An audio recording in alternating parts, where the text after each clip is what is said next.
السلام عليكم ورحمة الله تعالى وبركاته، متابعي الأفاضل، يا أهلا وسهلا بكم. إلا كنتي أول مرة كتشوف فيديوهات ديالي ما تنساش تضغط على زر الإعجاب بالفيديو، الاشتراك في القناة، فعل خاصية الجرس باش يوصلوك كاع الفيديوهات ديالي جداد. مرحبا بك في العائلة.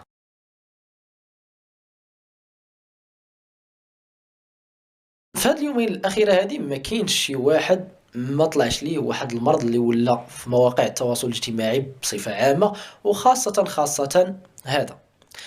المشكل فين كاين هو أنه شي ناس كانوا كيتصوروا في واحد الموقع، هذا الموقع الأصفر هذا، وكانوا تيخليو تصاورهم اللي شوية أو ماشي شوية بزاف مخلين بالحياة بشكل اللي كبير بزاف فظيع.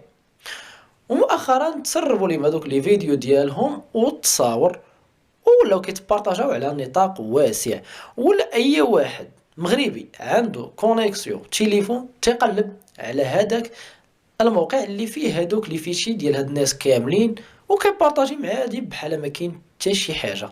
ونساو بان الله عز وجل كيقول: إن الذين يحبون أن تشيع الفاحشة في الذين آمنوا لهم عذاب أليم في الدنيا والآخرة. والمشكله ديال ان هاد الناس اللي كيتصوروا بحال هاد التصاور هادو، ماشي زعما كيتصوروا بهم ودايرين شي واحد الطريقه ديال يعني حمايه رسوم وحمايه تصاورهم وفيديوهات ديالهم في تليفوناتهم. لا، على العكس تماما، بل كيمشيو كيتيليشارجيو دي زابليكاسيون اللي كيكونوا شويه مهكرين او اللي كيكونوا فيهم واحد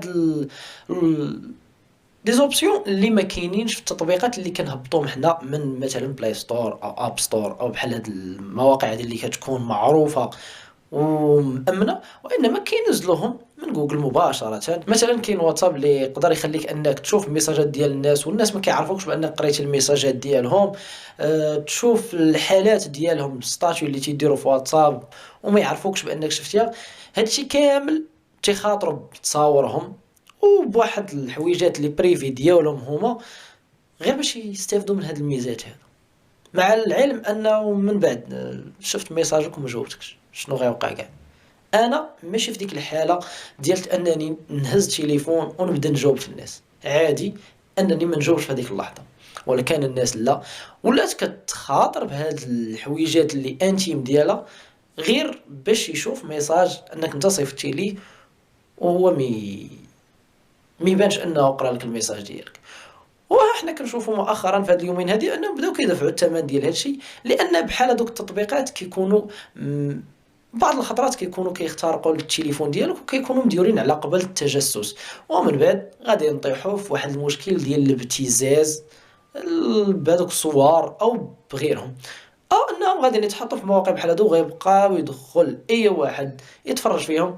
مولاهم كيجمع الفلوس اللي حاط هذوك التصاور اللي ديول شي واحد اخر، كيدخل الفلوس وانت كتشيط لك الشوهه من بعد.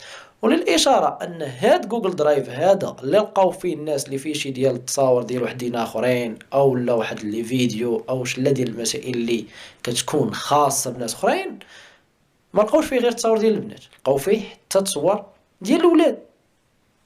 يعني المشكل راه ما بقاش مرتبط فقط بالبنات او لا بواحد الشريحة معينة، لا، راه من جميع تقريبا الدول وفيهم بنات وحتى الاولاد.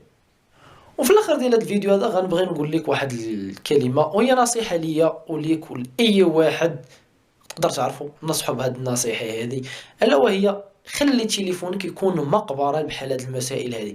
وصلك شي رابط، وصلتك شي صورة، وصلك شي فيديو، أو وصلك واحد الحاجة اللي كتهضر على واحد السيد آخر، إلا قدرتي مسحها وما تخليهاش حتى في تليفونك، حتى في تليفونك ما تخليهاش. حنا ولينا نشوفوا مؤخرا اي واحد كيخلي شي حاجه في تليفونه كتصداق في تليفونات كاع الناس.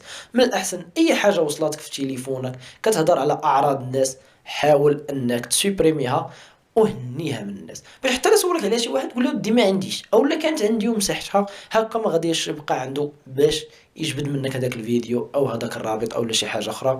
حيتاش كاينين ناس ما كتقدش تخسر لهم، كتعطيه رابط، كتعطيه تصويره، كتعطيه فيديو. فمن الاحسن فين ما توصلك شي حاجه في تليفونك حاول انك تمسحها، حاول صافي خلي الناس كل واحد ومشاكله منهم اللي خلقهم. وحاولوا ما امكن ان التليفون ديالكم ما تنزلوش فيه لي زابليكاسيون اللي ما كيكونوا ما معروفينش المصادر ديالها، لانه يقدر غير يكون واحد قلد واحد التطبيق وداروا تما على قبل التجسس وكتنزلو في تليفونك، وكيولي فيروس وسط التليفون ديالك، كاع لي دوني ديالك، معلومات ديالك، كل شيء كيشوفهم واحد اخر. واكيد اكيد راكم كتعطيو صلاحيات لهادوك التطبيقات بانهم يوصلوا للكاميرا، يوصلوا لي فيشي ديال التليفون، يوصلوا المايك. وهذا الشيء يعني راه تيسهل على داك السيد اللي كيتجسس انه يدخل لا كاميرا ديالك او يدخل المايك ديالك او يدخل شله ديال الحوايج ويتصنت او يشوف انت اشنو كدير. المهم كانت هذه هي نهاية ديال هذا الفيديو، والسلام عليكم ورحمة الله تعالى وبركاته.